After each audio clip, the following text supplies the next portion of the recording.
नमस्कार दोस्तों, स्वागत है आप सभी का अपना प्यारा सा YouTube channel Trishant academy biology में। फ्रेंड्स, आज की इस क्लास में हम बात करेंगे मानव रक्त यानी कि ब्लड से संबंधित कुछ इंपॉर्टेंट प्रश्न जो आप सभी के एग्जाम के लिए काफ़ी इंपॉर्टेंट है। आप किसी भी एग्जाम की तैयारी कर रहे हैं तो ये सारे क्वेश्चंस काफ़ी इंपॉर्टेंट है और ब्लड से जितने भी क्वेश्चंस हैं ये सारे क्वेश्चन सिलेक्टिव क्वेश्चन हम आपके लिए लाए हैं। क्वेश्चन नंबर फर्स्ट आप देख रहे हैं, निद्रा के दौरान मनुष्य का रक्तचाप। देखिए, जब निद्रा के दौरान मनुष्य का जो रक्तचाप होता है, जब आप सोते हो तो रक्तचाप उस टाइम क्या होता है, घटता है। सेकंड क्वेश्चन है कि मानव रुधिर में कोलेस्ट्रॉल का समान स्तर क्या होता है। मानव रुधिर में कोलेस्ट्रॉल का जो समान स्तर होता है वो 180 से 200 mg% आपका होता है। नेक्स्ट क्वेश्चन है, रक्त दाब मापने के लिए प्रयुक्त उपकरण को क्या कहते हैं। यानी कि ब्लड प्रेशर को आप किससे मापते हो, तो इस स्फेग्नोमैनोमीटर से ब्लड प्रेशर को मापा जाता है। पद यानी कि आरएच, आरएच कारक क्या अर्थ होता है। आरएच का मतलब होता है रिसर्च कारक, इसका फुल फॉर्म होता है आरएच फैक्टर, मतलब रिसर्च, ठीक है, कारक। तो याद रखिएगा कि आरएच कारक का क्या अर्थ होता है, रिसर्च कारक होता है, रिसर्च कारक, ठीक है। ये हमेशा क्वेश्चन पूछा जाता है कि रिसर्च कारक होता है। रक्तचाप यानी कि दाब किसमें उच्च होता है, तो धमनियों में, ठीक है। धमनी और सिरा दो आपकी वाहिकाएं होती हैं, जिसमें से धमनी का जो रक्तचाप होता है वो काफी उच्च होता है।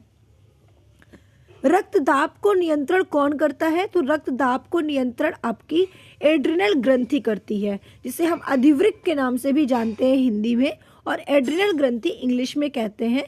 एड्रिनल ग्रंथि आपकी किडनी में पाई जाती है। मानव का सामान्य रक्तदाब कितना होता है।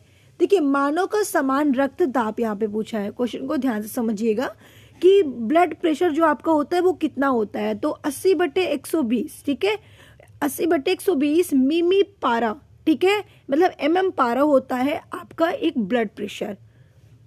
रुधिर वर्ग ए वाला व्यक्ति निरापद कौन से रुधिर वर्गों के व्यक्तियों को रक्तदान करता है।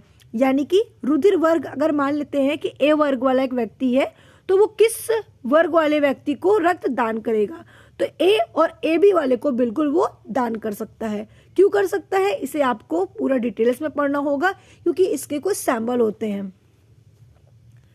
नेक्स्ट हम आते हैं, जब कोई बाहरी पदार्थ मानव रुधिर प्रणाली में प्रविष्ट होता है तो प्रतिक्रिया कौन प्रारंभ करता है। देखिए, जब कोई बाहरी पदार्थ, यानी बाहरी पदार्थ का मतलब कोई बाहर से बैक्टीरिया, फंगस, है ना, वायरस जैसे चीजें आ गई या कोई अपशिष्ट पदार्थ आ गया, तो प्रतिक्रिया कौन प्रारंभ करता है, आपकी व्हाइट ब्लड सेल्स यानी कि श्वेत रुधिर कणिका, जिसको हम ल्यूकोसाइट्स के नाम से भी जानते हैं। ओके, कौन सी स्थिति विलंबित रक्त स्कंदन का एक शर्त है। देखिए, रक्त स्कंदन का एक शर्त है, यानी कि मतलब कौन सी स्थिति आती है जो विलंबित रक्त स्कंदन का एक शर्त है, तो आपको बताना है हीमोफीलिया। किसकी उपस्थिति में रुधिर वाहिनियों में रक्त आच्छिद का मतलब तो क्लॉट नहीं होता, ठीक है, मतलब किसकी उपस्थिति में, ऐसा क्या है, ऐसा कौन सा पदार्थ है जो हमारे ब्लड में आते ही क्लॉट नहीं बनता, तो आपको बताना है हिपैरिन। इसे हेपैरिन लिखा हुआ है लेकिन हिपैरिन होता है। हिपैरिन जब हमारे ब्लड में आ जाता है, उसकी मात्रा ज्यादा हो जाती है तो क्लॉट हमारे बॉडी में बनना बंद हो जाता है। क्लॉट का मतलब यहाँ पे होता है कि क्लॉट का मतलब होता है रुधिर का थक्का जमना, और रुधिर का थक्का उस टाइम क्या हो जाता है भाई, बंद हो जाता है। यानी कि आपको कभी भी किसी भी प्रकार का चोट लगता है, ठीक है, तो क्या होता है कि ब्लड निकलता है। अब ब्लड निकलना तो है तो ब्लड बंद भी होना चाहिए, लेकिन आप लोगों ने देखा होगा कभी कभी कुछ लोगों को बहुत ज़्यादा लिमिट में ब्लड निकलता है, उसमें हम बहुत कोशिश करते हैं लेकिन बंद ही नहीं होता, क्योंकि उनके बॉडी में ब्लड क्लॉटिंग रुक जाता है या ब्लड क्लॉटिंग बहुत देर में बनता है। तो कब होता है, जब हिपैरिन की उपस्थिति हो जाती है हमारे ब्लड में।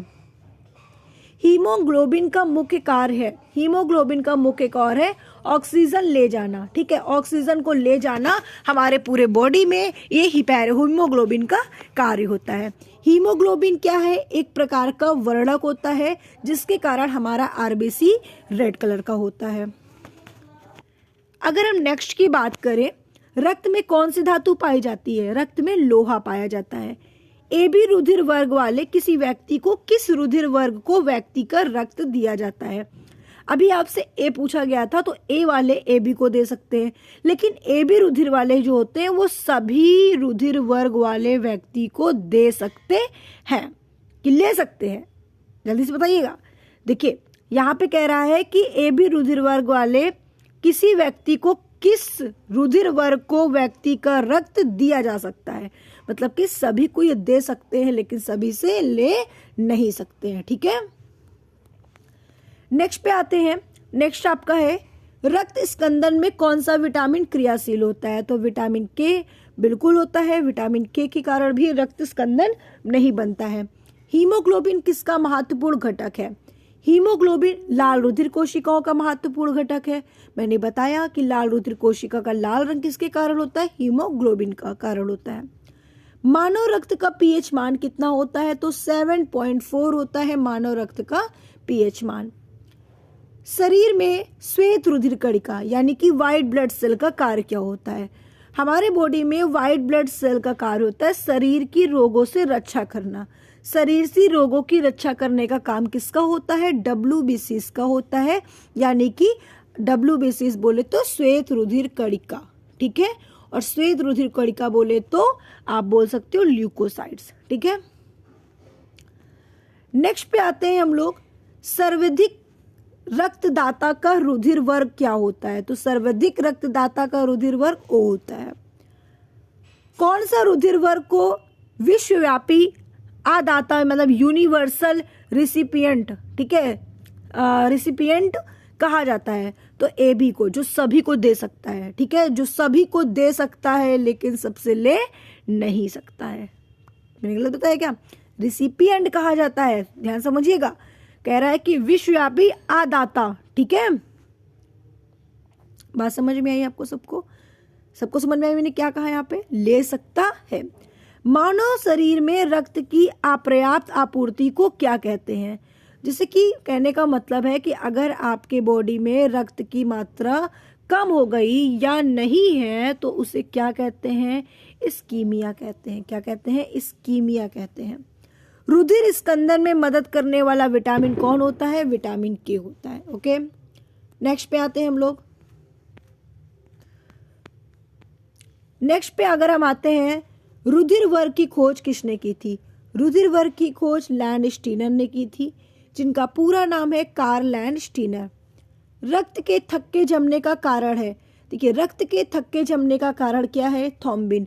थ्रोम्बिन एक प्रोटीन है जिसका बहुत बड़ा काम है हमारे ब्लड क्लॉटिंग में। अगर इस प्रोटीन की कमी हो गई तो भी ब्लड क्लॉटिंग हमारे बॉडी में नहीं बनता है। लाल रुधिर कोशिकाओं का उत्पादन किसके द्वारा होता है? यानी कि आरबीसी सेल का उत्पादन या आरबीसी सेल का निर्माण कहाँ होता है? आपको बताना है अस्थि मज्जा में। अस्थि मज्जा को हम क्या बोलते हैं? आपको बताना है बोन मैरो बोला जाता है। अस्थि मज्जा को क्या बोला जाता है? बोन मैरो के नाम से जानते हैं। ठीक है, याद रखेंगे आप लोग। और बोन मैरो में क्या होता है? आरबीसी का निर्माण होता है। चलिए आगे बढ़े। बहुत अधिक ऊंचाई पर मनुष्य की लाल रुधिर कोशिकाओं पर क्या प्रभाव पड़ता है? जैसे कि बहुत अधिक ऊंचाई पर जब आप जाते हैं तो आरबीसी की संख्या क्या हो जाती है? बढ़ जाती है।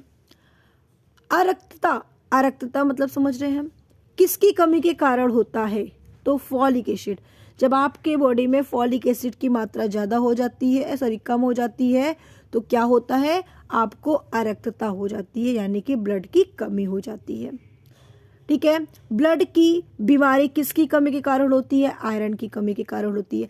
आपके बॉडी में आयरन की कमी हुई तो मतलब कि ब्लड की कमी होना निश्चित है। हिंदी वर्ड इतना यहाँ पे लिखा हुआ है तो इससे घबराइएगा नहीं, कभी कभी एग्जाम में ऐसे ही टर्म दिया रहता है, इंग्लिश वर्ड नहीं देता है। ठीक है, यदि व्यक्ति को गलत प्रकार का रक्त दे दिया जाए तो क्या परिणाम होगा? आरबीसी का संश्लेषण हो जाता है। ठीक है, आरबीसी का संश्लेषण हो जाता है और हो सकता है इंसान की मौत भी हो जाए यहाँ पर। इसलिए कभी भी किसी व्यक्ति को हम गलत प्रकार का ब्लड नहीं दे सकते हैं। नेक्स्ट पे आते हैं हम लोग, किसकी सहायता से रक्त द्वारा ऑक्सीजन ले जाया जाता है? तो लोहित कोशिकाएं, ठीक है, लोहित कोशिकाएं की सहायता से क्या करते हैं, रक्त द्वारा ऑक्सीजन ले जाया जा सकता है। अब आप सोच रहे हैं कि लोहित कोशिका क्या है, नेट पे कभी सर्च करिएगा, आपको बहुत चीज़ देखने को मिलेगा। मैंने इतना ज़्यादा हिंदी लेकर आई हूँ जिससे कि आप लोग कन्फ्यूज़न मत होइएगा। कभी कभी ऐसे टर्म एग्जाम में दे देता है तो हम कन्फ्यूज़ हो जाते हैं, यार ये क्या है, कभी पढ़ा ही नहीं है, ठीक है। लेकिन आप सर्च करिएगा लोहित कोशिकाएं क्या होती है, आपको देखकर सुनकर आश्चर्य होगा, ये तो मैं जानता हूँ, ठीक है। चलिए सर्च करिएगा। हीमोग्लोबिन क्या होता है, हीमोग्लोबिन एक प्रकार का प्रोटीन है, ठीक है। अरक्तता मतलब समझ चुके हैं, यहाँ पे इंग्लिश वर्ड दे दिया एनीमिया।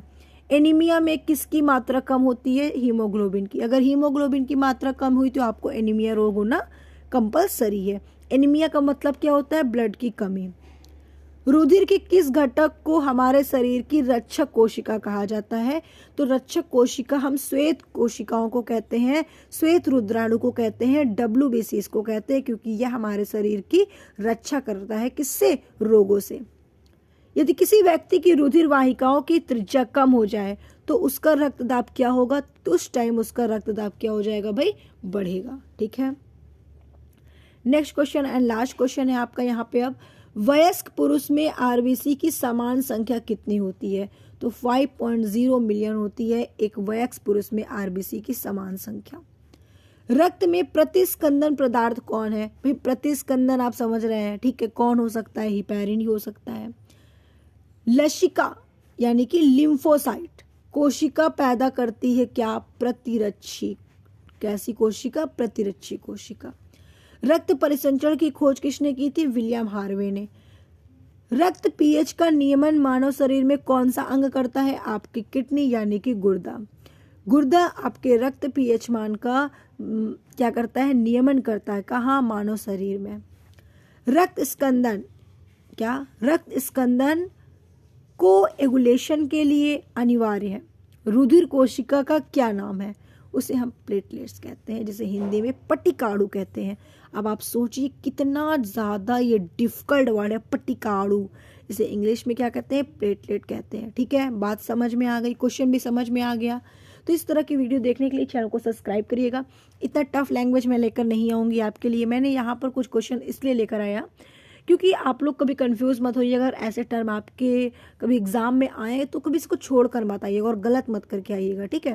बाकी हम 4 फरवरी से क्लास को स्टार्ट करेंगे, आपके सिस्टम से ही, जो सिस्टम आपका नहीं हुआ है वहीं से स्टार्ट करेंगे। अभी कुछ डेज के लिए जो हम आपके MCQ चला रहे हैं बस वो आपकी एक प्रैक्टिस है। बाकी हम 4 फरवरी से फिर से आपकी क्लास को कंटिन्यू करते हैं त्रिशांत एकेडमी बायोलॉजी में। Thank you.